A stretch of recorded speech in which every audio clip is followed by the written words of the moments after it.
एक बार की बात है। अचानक अकबर बिरबल से पूछते हैं, बिरबल बताओ कि मनुष्य को भयंकर विपत्ति के समय और अपने आखिरी दिनों में क्या करना चाहिए और कैसे रहना चाहिए।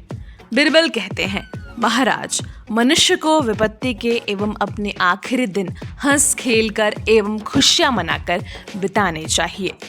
अकबर सोचने लगता है, बिरबल कैसी बातें कर रहा है। भला कोई विपत्ति के समय में हंसी खुशी कैसे रह सकता है। इसी तरह सोचते हुए अकबर को एक चाल सूझती है। अगले दिन अकबर बिरबल शाम के समय नदी किनारे सैर पर जाते हैं। वहां अकबर ने चुपचाप अपनी अंगूठी पानी में गिरा दिया होता है एवं वापस बिरबल के साथ दरबार में आ जाते हैं। कुछ देर बातें करने के बाद अकबर ने अचानक बिरबल से पूछा, अरे बिरबल, यहाँ मेरी कीमती अंगूठी रखी थी, वह कहाँ है? बिरबल ने कहा, महाराज, मुझे इस बारे में नहीं पता। अकबर कहते हैं, ऐसे कैसे हो सकता है? मैंने अपनी अंगूठी यहीं रखी थी, मुझे अच्छे से ध्यान है। बिरबल, सही सही बताओ, मेरी अंगूठी कहाँ है? बिरबल कुछ समझ नहीं पाता और कहता है, माफ कीजिए महाराज, लेकिन मुझे इस बारे में कुछ जानकारी नहीं है। अब अकबर को गुस्सा आ जाता है और गुस्से में आकर बिरबल से कहते हैं, बिरबल, मुझे मेरी अंगूठी चाहिए। इसके लिए तुम्हारे पास 6 दिन का वक्त है। 6 दिन के बाद अगर मेरी अंगूठी मुझे नहीं मिली तो तुम्हें मृत्युदंड दे दिया जाएगा। अब बिरबल चुपचाप अपने घर आ जाते हैं और सोचते हैं कि लगता है मेरे पास अब सिर्फ 6 दिन बचे हैं, क्योंकि मुझे अंगूठी के बारे में तो कोई भी जानकारी नहीं है। इन दिनों में मैं पूरी अच्छी तरह खुलकर हंसी खुशी और सब लोगों से मिलजुल कर अपना समय बिताऊंगा। और बिरबल सभी तैयारियां शुरू कर देते हैं। अपने सभी यार दोस्तों रिश्तेदारों को न्योता भेज देते हैं। चारों तरफ ढोल और नगाड़े बजाए जाते।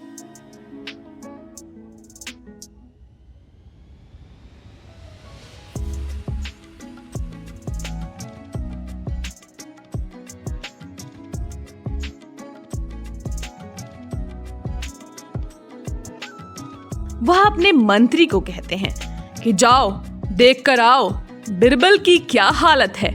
मंत्री महाराज का आदेश पाकर बिरबल के घर पहुंचता है। वह देखता है बिरबल के घर के आसपास तो ढोल नगाड़े और संगीत बजाए जा रहे हैं। बिरबल के सभी यार दोस्त, आस पड़ोस के लोग एवं रिश्तेदार खुशी खुशी मजे कर रहे हैं एवं तरह तरह के पकवानों का मजा ले रहे हैं। बिरबल भी उनके साथ अत्यधिक खुश है। वह सारा हाल आकर महाराज को बता देता है। महाराज सोच में पड़ जाते हैं कि अपने आखिरी दिनों में भला कोई इस तरह से कैसे रह सकता है। खैर, जाने दो। ऐसे ही करते करते 4 दिन बीत जाते हैं। अब बिरबल के कुछ रिश्तेदार जो काफी दूर से आए होते हैं, बिरबल से कहते हैं कि उनका आज मछली खाने का मन है। बिरबल तुरंत मछुआरों को बुलाकर मछलियां पकड़कर लाने को कहता है। मछुआरे नदी से मछली पकड़कर ले आते हैं और मछलियां बनाने के लिए रसोई घर के बावर्ची को दे देते हैं। बावर्ची मछलियों की सफाई करता है एवं उन्हें जैसे ही काटता है तो एक मछली के पेट से अकबर द्वारा गिराई गई अंगूठी निकलती है। उस अंगूठी को लेकर तुरंत मछुआरा बिरबल के पास आता है और बिरबल से कहता है, यह अंगूठी मछली के पेट से निकली है। बिरबल अंगूठी को देखते ही सारा माजरा समझ जाते हैं कि हो न हो यह महाराज द्वारा चली गई कोई चाल है और यह सब खेल उन्हीं के द्वारा रची गई है। 6ठे दिन अकबर अपने सैनिकों को बिरबल को बुलाने के लिए भेजता है। सैनिक बिरबल के पास जाकर महाराज का आदेश सुनाते हैं, लेकिन बिरबल कहता है कि अभी मेरे पास काफी समय है, मुझे इस समय का भरपूर आनंद लेने दो। जब मेरा समय खत्म हो जाएगा तो मैं आ जाऊंगा। सैनिक बिरबल का जवाब महाराज को देते हैं। अब महाराज सोच में पड़ जाते हैं कि अपने आखिरी समय में बिरबल के अंदर कितनी अकड़ है। वह खुद ब खुद बिरबल के घर पहुंच जाते हैं और देखते हैं कि चारों तरफ खुशी भरा माहौल है। तरह तरह के पकवान बनाए जा रहे हैं। सारे लोग रिश्तेदार मस्ती में डूबे हुए हैं। वह बिरबल को बुलाते हैं और कहते हैं कि बिरबल, तुम्हारा समय खत्म हुआ, चलो तुम्हें मृत्युदंड देना है। बिरबल कहते हैं, रुकिए महाराज, आपके द्वारा दी गई शर्त के अनुसार अगर मैं आपकी अंगूठी नहीं ढूंढ पाया तभी आप मुझे मृत्युदंड देंगे। अकबर कहते हैं, हाँ हाँ बिल्कुल जी महाराज, ये रही आपकी अंगूठी।